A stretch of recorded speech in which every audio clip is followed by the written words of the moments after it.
So you clicked on the link because you want us to tell your future and see if you'll be a successful real estate agent.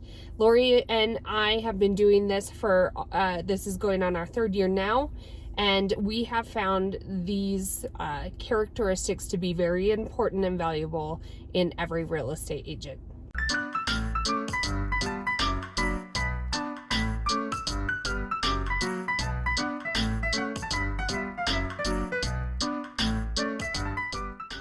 Hey everyone, what's going on? Lori and Kayleen with The Finest Agents, and we are pushing out a ton of new content this year, all about how we grew our real estate business, did $600,000 in commission our 2nd full year in real estate. And so stay tuned, make sure you hit the subscribe button or the bell. And we have agents reaching out to us all the time across the country who are joining us and becoming part of the Finest Agents network here at EXP. We'd love to have you join us or pick our brain, ask us some questions. Reach out anytime. We absolutely love it. 719-639-3393.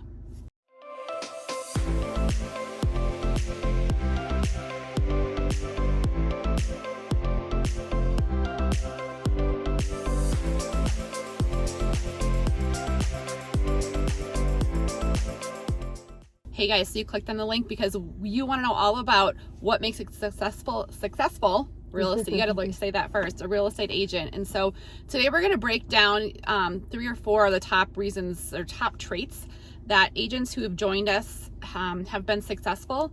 And they all kind of have these 4 things in common. And so the first one is being able to keep a schedule. Yeah.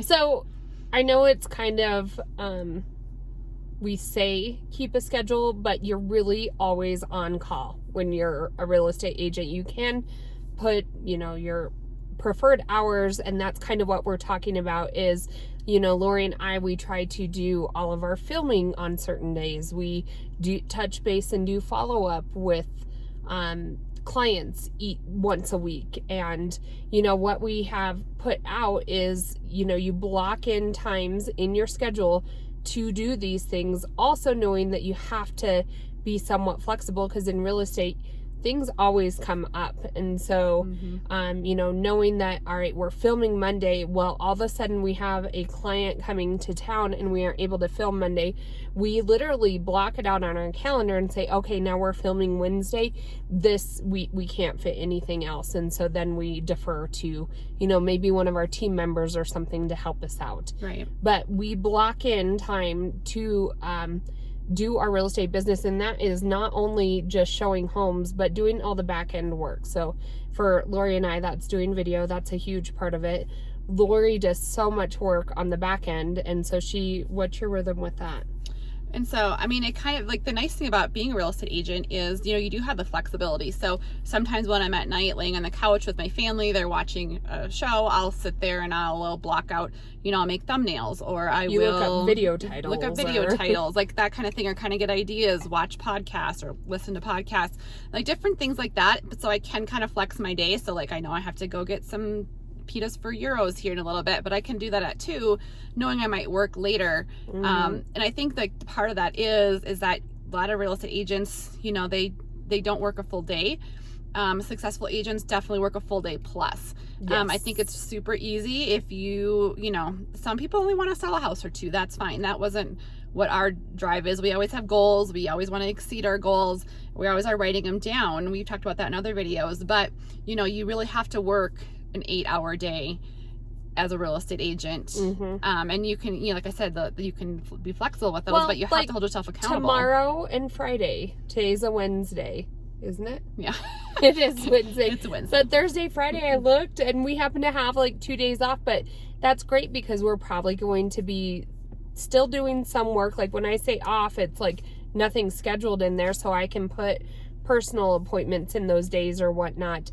But Lori and I are always on the call. We're always answering phone calls. We're always there supporting our team members. Yeah. And so, in my mind, just knowing, you do have time to go for a walk today. A lot of really regimented people will even schedule that in, and that's my goal. Yeah. This next year. So schedule, you got you have to make sure that you're working those 8 hours a day, and no one's going to tell you to, do some lead generation, right? You have to do that on your own and have, that ability to hold yourself accountable to working those hours. So put it in your calendar. Right. Like literally just put You should see marketing our Google calendar. If you put it in, this is lead generation, this is lead follow-up. All of those things, you don't have to be very specific. You can if you want to. Sometimes that does help to be very specific, because I kind of get lost in spider web, and so if I know we're doing video titles or something, it helps. And I always have this ongoing list of like we need to make sure we need to do this, and check them off the list. But that list is always, it's a live feed list. It's always changing. It's not just check it off, oh, we're done. No, there's always stuff being added. And I had to also realize that's just the nature of our job. We're never going to be 100% caught up, but we always like to stay ahead of the ball. Right. So that's one, and it kind of leads into our second point of, the traits that we found, what makes our agents, whether we sponsor you and you join us for those meetings and we help you kind of go through the finest part of what makes a successful agent, or even our team here locally. The second one that we have always found is they have to have kind of an entrepreneurial spirit. Like the people who join us, and I can see that drive in them like right away, and I can see them want to do the marketing, and they have ideas on how to do it.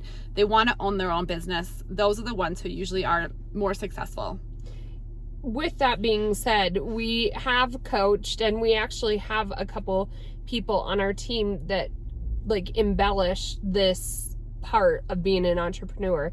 The other part to that is knowing how to what's the word, like kind of tame it. In real estate, the sky is the limit. You can go whatever direction you want to go. So being able to focus on an attainable goal, meet that. Like, do you want to do residential real estate? Do you want to do commercial real estate?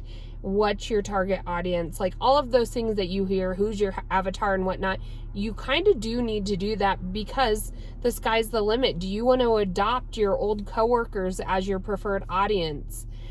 We just challenged our team here locally to pick a neighborhood that they love for whatever reason, whether it's near their kid's school, it's their own neighborhood, if they live in an apartment complex, whatever. And we're having them go on like a 6-month journey adopting this area. And so, where were we going? We're talking just about the entrepreneur spirit. The entrepreneur, like we wanted to see them use their creativity. Like that's what Lori and I love, is that we can be as creative as we want. In fact, speaking of creative, this is what we did for our clients. We got them little turkey hats. See here, I can put them on for you.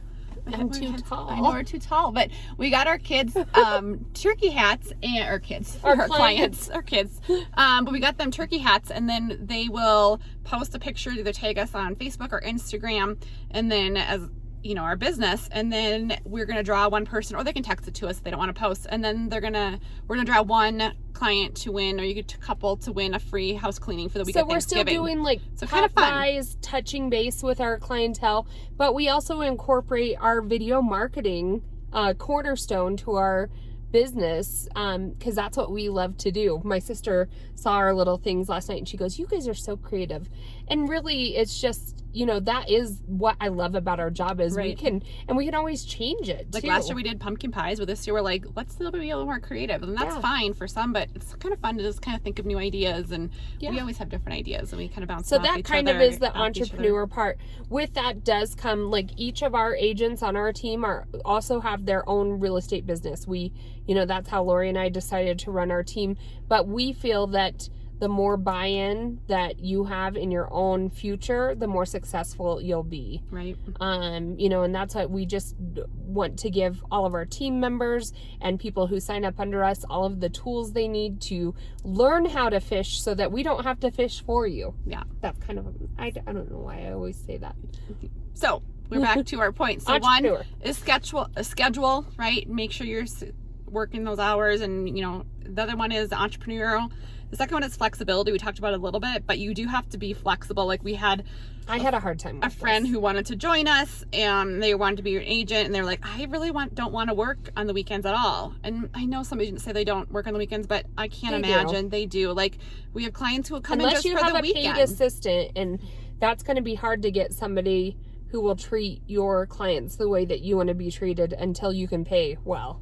Yeah, and then a lot of times they want to work with you. So even if you have an assistant, they're like, well, I'm, especially like some of your high-end clients, even like the lower-end clients, they want to work with you. So learning how to manage that a little bit, but you have to be flexible with your schedule. And that's what I love about real estate. But if you are someone who is like, I want to have a 8 to 5 job, and knowing that from 5 to 9 and don't get phone calls over Thanksgiving break. Yeah, it'll happen. It's not gonna, which is, you're thankful about it when you're an entrepreneur. I was just talking to our photographer, and he's like, but thankfully I'm busy. And as an entrepreneur, as a real estate agent, that's what you want. Like if we were super slow, it would be, I guess I'd have the flexibility. I remember my parents in the building, and I guess building kind of goes hand in hand in my mind with real estate, but it's like feast or famine. So while you have the opportunities, do what you can to take care of them, because it's not always going to be that way. And that is another beauty of being in real estate and as an entrepreneur. It's kind of like working at the school district. Like there's just a flow. Like we'll get an influx of clients that reach out, and it seems like they're all within the same week, and we're like, oh my gosh, what are we going to do? And we sit down and we organize it, we map it out, and then we take care of them. And then there's maybe like a little calm before the next storm. Right. And that's what I love about it is you get into this rhythm, and you learn to manage it better and better each time you go through that rhythm. Right. And I think, we're heading kind of into the holidays right now, and I'm like, okay, maybe you can just die down a little bit, and then it starts ramping up until like February. So, it does kind of ebb and flow, like you said. And the last one we want to talk about is the drive. Our friend today. He's our friend. Is our drive. And it kind of goes entrepreneurial, but I think, we have a couple agents that I call Kayleen, and I'm like, they still have not even asked about appraisal yet. Like, all they need to do is text the agent. It'll take them 2 seconds. And they're like, well, I really am not working this morning, and so my friends are in town. So I'm like, I could text that agent in 2 seconds, like while I was going to the bathroom. Like there's some people who just don't have that drive to get things done. And I would say real estate, in my mind, I look at it as a lot how I run my household, kind of. Like I let my kids, take charge, advocate for themselves, but I'm always reminding them, did you go talk to this counselor? Did you follow up with your teacher? And that's kind of what you have to do as a real estate agent. You take this transaction, this offer that you've worked so hard to get under, and now your job is all of those dates and deadlines in that contract. You're checking them every day. You are making sure they don't fall through. And that kind of is, I think I even thought of that before I was in real estate. They write an offer, and then you're under contract. What else do? They show up and get paid at the closing table. Your job from the day you get that offer under contract is to make sure that it doesn't fall through. And so you have to be proactive. You have to be organized, however you organize yourself. And that's your job, and advocating for your client along the whole way. And so, some of those things, you have to just take care of fires before they're a big deal. Yeah. By the way, I have a fire story that I want to tell you. That reminded me of something. Okay. Well, I get to know the fire story. But, I just think that some agents, they come naturally, these traits do, and some, not all these traits come naturally for every person. Like I think sometimes I have to work on some of those, traits more than Kayleen, and vice versa. And so, that's part of the things that we help our agents do. And that helps us get our, and sometimes in commission. Don't take it too personally, but sometimes when like Lori will say, oh yeah, you're bad about that. Like I let clients talk and talk and talk. And she goes, you need to respect your time. You need to let them know, you can't talk for 2 hours about one offer in this case, because long story short, I can if it's the right situation, but after a couple times doing it, there's no need for that anymore. And so instead of taking that from Lori and saying, what is she talking about? Like, it's nice to have somebody help you reflect from an outside perspective on how to be more efficient. Yeah. Sometimes I'll tell Lori, slow down. We got to wrap this up before we move on, or whatever. But that is the beauty of being able to join under with EXP's business model. Our coaches help do it for us. What's next? Where are you going? And that's what we also help any of the agents in our downline with, is kind of pointing out, like, oh, if you did this, it may, if you're talking about struggling with time management, try this. If you're struggling with a little bit of drive, here's this for goal setting. And we can help put tools in front of you that we can maybe see from an outside perspective what could be helpful for you. So come join us here at EXP. We'd love to sponsor you and come join our team. We have little meetings. You might even get a little turkey. But yeah, we really do. We help mentor our agents and we make sure our team is all successful. So come join us. We have hundreds of agents across the country. We'd love for you to join us. So 719-639-3393.